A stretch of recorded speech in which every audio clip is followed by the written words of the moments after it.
Between the 6th and 5th centuries BC, in a town called Elea, south of Naples, lived a thinker who is also said to have been a physician and a naturalist, Parmenides. Certainly, it was the Greek beginnings that created such things as mathematics and proof of... Banyak pendapat yang mengatakan bahwa filsafat itu lahir dari Yunani. Namun menurut sebagian orang, filsafat justru dimulai dari Islam. Ada juga yang bilang, asal mula filsafat itu gabungan dari keduanya. Berbicara tentang pemikirannya, apakah pemikiran dari keduanya itu berbeda atau justru saling berkolaborasi? Untuk menjawab pertanyaan tersebut, maka saya akan membawakan sebuah tema yang berjudul Perbedaan Filsafat Barat dan Islam.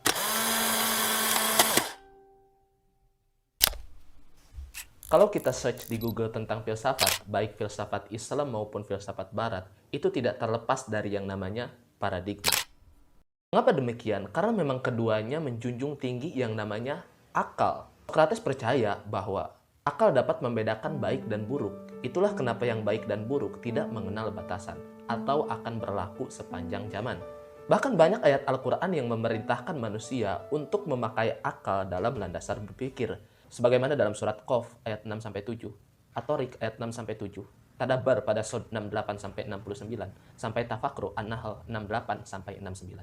Lantas, manakah yang lebih awal? Apakah filsafat Barat atau filsafat Islam? Sebelum berbicara lebih lanjut, mari kita mengenal tentang yang namanya kolonialisme. Pengertian kolonialisme itu tidak sesempit suatu bangsa menjajah bangsa lain.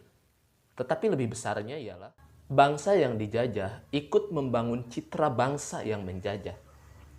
Secara historis, memang hubungan filsafat Barat dan filsafat Islam ini terjadi akibat aktivitas perluasan hegemoni politik kaum muslimin pada saat itu. Sehingga bisa dikatakan bahwa filsafat Islam dan filsafat Barat merupakan proses akulturasi. Akulturasi dalam konteks hubungan filsafat Barat dan filsafat Islam itu sesungguhnya terjadi ketika bangsa Arab menerjemahkan semua karya-karya filsafat Yunani kuno.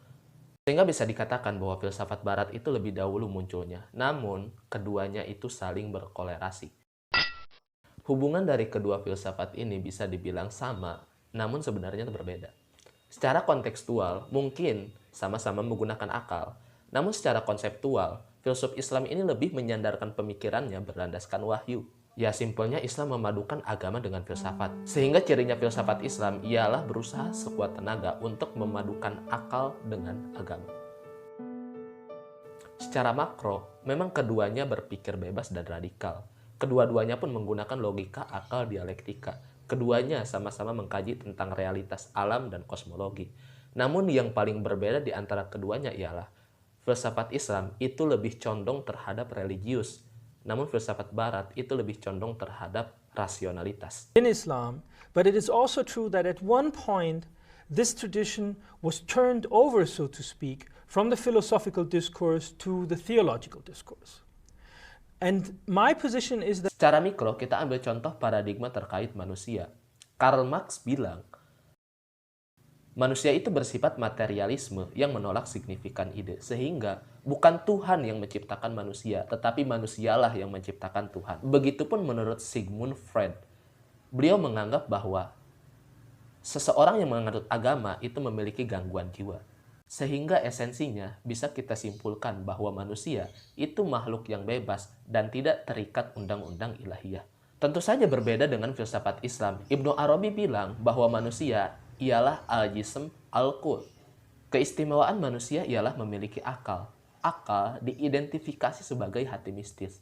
Hal ini karena ia menerima pancaran dari akal dan menghendaki persatuan dengan sumber utama, yakni Allah Subhanahu wa Ta'ala. Seperti halnya dalam surah Az-Zariyat ayat 63, "Wa ma khalaqtul jinna wal insan illa liya'budun."